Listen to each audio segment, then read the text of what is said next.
अस्सलाम वालेकुम बच्चों। उम्मीद है आप सब खैरियत से होंगे। जैसे कि बच्चों, आज हम 9th क्लास केमिस्ट्री का सबसे पहला यूनिट पढ़ने जा रहे हैं, जिसका नाम है इल्म कीमिया का इंट्रोडक्शन, यानी केमिस्ट्री का इंट्रोडक्शन।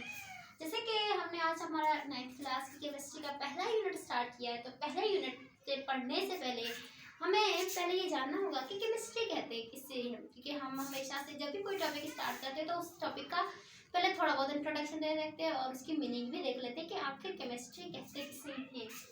जैसे कि बेटा, केमिस्ट्री क्या होती है? ये भी क्या एक साइंस की एक ब्रांच है, जिसके अंदर क्या होता है कि हम केमिकल्स एंड मादे के अंदर होने वाली तब्दीली, यानी कि मैटर के अंदर कौन कौन सी तब्दीलियां और कौन कौन सी केमिकल रिएक्शंस हो रही और रिएक्शंस का मुताला करती है। केमिकल्स का एंड मादे के अंदर होने वाले रिएक्शंस एंड तब्दीलियां, उन सबका मुताला हम केमिस्ट्री में करते हैं, यानी इल्म कीमिया में करते हैं। जैसे कि बच्चों, सबसे पहले क्या हुआ कि कुछ सदियों पहले क्या हुआ था कि 18वीं सदी वगैरह, तब किसी को मालूम नहीं था। तब क्या होता था, हमारे जो भी कायनात में हमारी साइंस थी ना, जितनी भी साइंस, जो भी केमिस्ट्री फिजिक्स थी ना, इसको किसी ब्रांच में नहीं तोड़ा गया था, बस केमिस्ट्री उसे सिर्फ साइंस का नाम दिया गया। यानी कि जो भी साइंस होती थी, जो भी इल्म होती थी, उस इल्म को साइंस का नाम दिया गया। जब जैसे जैसे टाइम बीता गया और तरक्की होती गई, क्या हुआ, जब तरक्की होती रही तो क्या हुआ कि हमारे साइंस में इल्म बढ़ने लगी।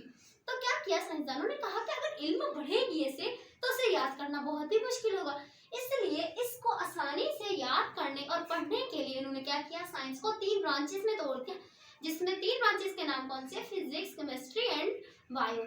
जैसे कि आज हम मुताला कर रहे हैं वो किसका कर रहे हैं, इल्म कीमिया यानी केमिस्ट्री का कर रहे हैं। तो केमिस्ट्री में क्या होता था कि जो सबसे पहले जो पुराने जो लोग थे ना, उन्हें नहीं पता था कि ये जो चीजें होती है हमारे आसपास, जो भी हवा, पानी, जो भी हमारे कमरे वगैरह, दरवाजे, खिड़कियां वगैरह, जो भी ये मादा है ना, ये सब मादा किससे बना हुआ है।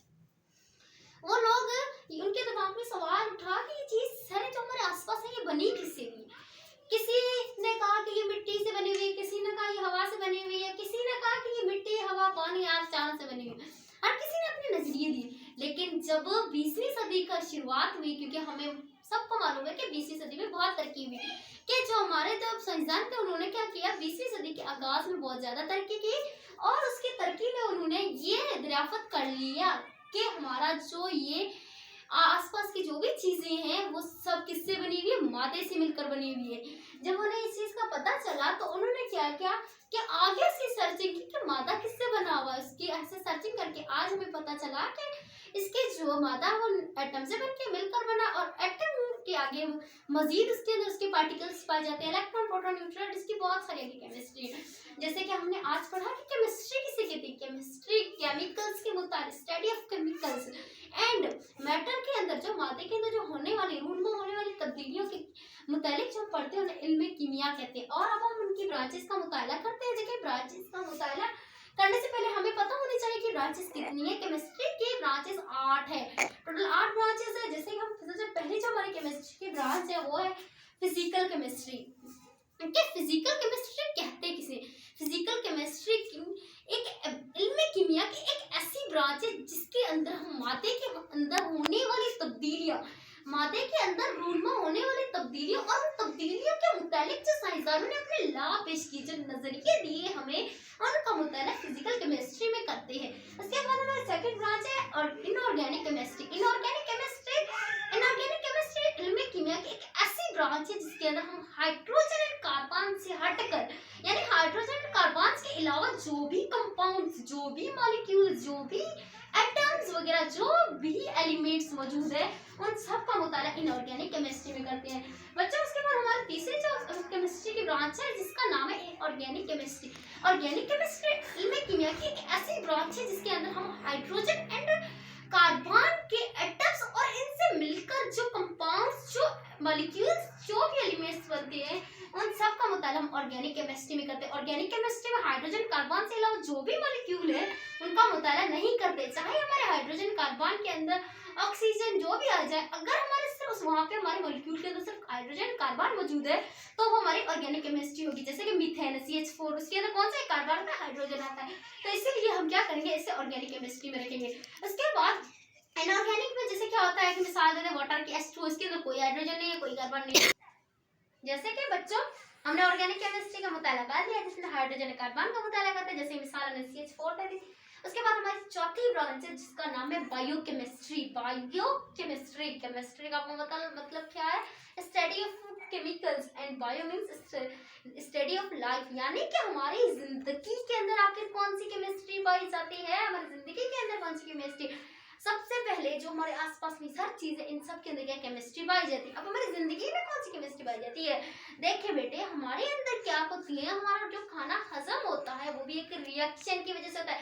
हम जो सांस लेते हैं वो सांस के अंदर कितनी और जो कार्बन डाइऑक्साइड गैस बाहर निकलती, जितनी हम ऑक्सीजन अंदर लेते हैं उतनी हमारी बाहर नहीं निकलती। जो हम लेते हैं वो कहाँ जाती है? वो केमिकल रिएक्शंस होके हमारे ग्लूकोज वगैरह उनके अंदर, तो वहाँ के रिएक्शन होके चली जाती है। तो ये जो रिएक्शन हो रही है सांस लेने जाने के, खाने के हजम होने के, जो भी हमारे अंदर सिस्टम जो भी रिएक्शंस वगैरह हो रहे हैं, जो ग्लूकोज टूट रहा है, जो भी हाइड्रोकार्बन्स वगैरह मिलकर रिएक्शन कर रहे हैं, उन सब का मुताला हम बायोकेमिस्ट्री में करते हैं।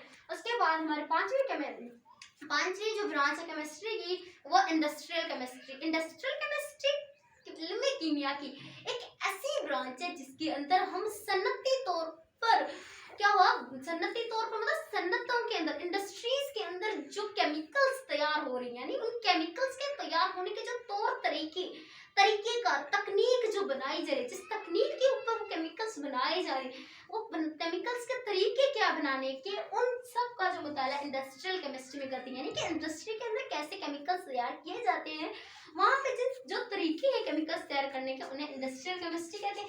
उसके बाद छठी हमारी ब्रांच है न्यूक्लियर केमिस्ट्री।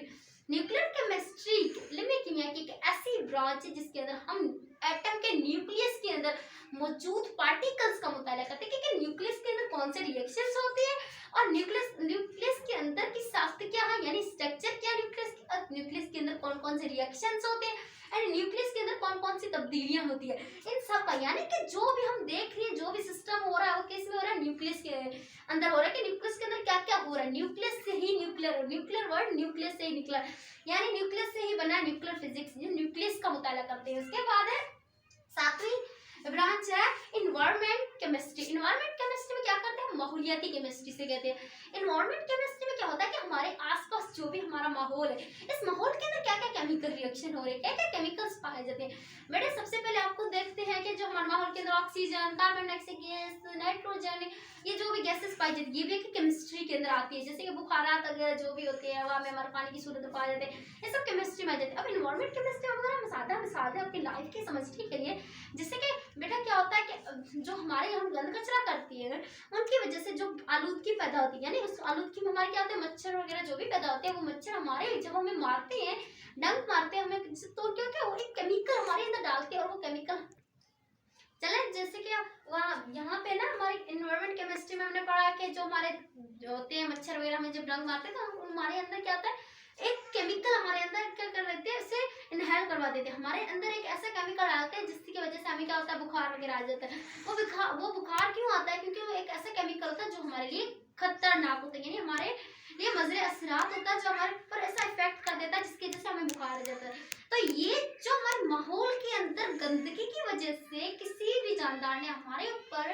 क्या किया, हमारे अंदर एक असरात पैदा किए, अपने बुरे असरात जो हमारे पर पैदा किए हैं, ये एक रिएक्शन, एक केमिकल रिएक्शन की वजह से हुआ। और ये जो रिएक्शंस होते हैं इन सबका मतलब केमिस्ट्री में करते हैं। उसके बाद आ जाते हैं एनालिटिकल केमिस्ट्री। एनालिटिकल केमिस्ट्री का वर्ड आपको, ये एनालिटिकल एक वर्ड निकला है एनालाइसिस, यानी कि एनालिसिस करना, कि किसी चीज को देखना कि वो चीज किससे बनी हुई है। एनालाइज करना, हम कहते हैं ना कि आप इस चीज को एनालाइज करो, यानी देखो कि वो चीज किससे बनी हुई है। जैसे कि हमारा एनालिटिकल केमिस्ट्री का मीनिंग ही एनालिटिकल मींस देखना, जांचना कि वो चीज किससे बनी हुई है। जैसे सपोज मेरे पास एक टेबल है, तो टेबल है या फिर ये देखिए ये मेरे पास एक मार्कर है, ये मार्कर मुझे देखना है कि मार्कर्स के अंदर कितने पार्टिकल्स पाए जाते हैं, इसके अंदर पार्टिकल्स है कितने बड़े कितने छोटे, क्या है या नहीं है, कैसे वो है, उनकी साइज कितनी है, वो भी कैसी है, ठोस हालत में, माय हालत में, लिक्विड में, जो भी हमें अगर हम देखनी है तो देखने के लिए हम क्या यूज करते हैं, आलात, खुर्दबीन वगैरह, यानी माइक्रोस्कोप वगैरह, जो भी हम ये चीजें इस्तेमाल करती है ना, इन आलात की मदद से हम देखते हैं किसी चीजों, किसी मादे को, कि इस मादे के अंदर क्या पार्टिकल्स पाए जाते हैं, वो कौन सी शक्ल में पाए जाते हैं, कैसे हैं दिखने में,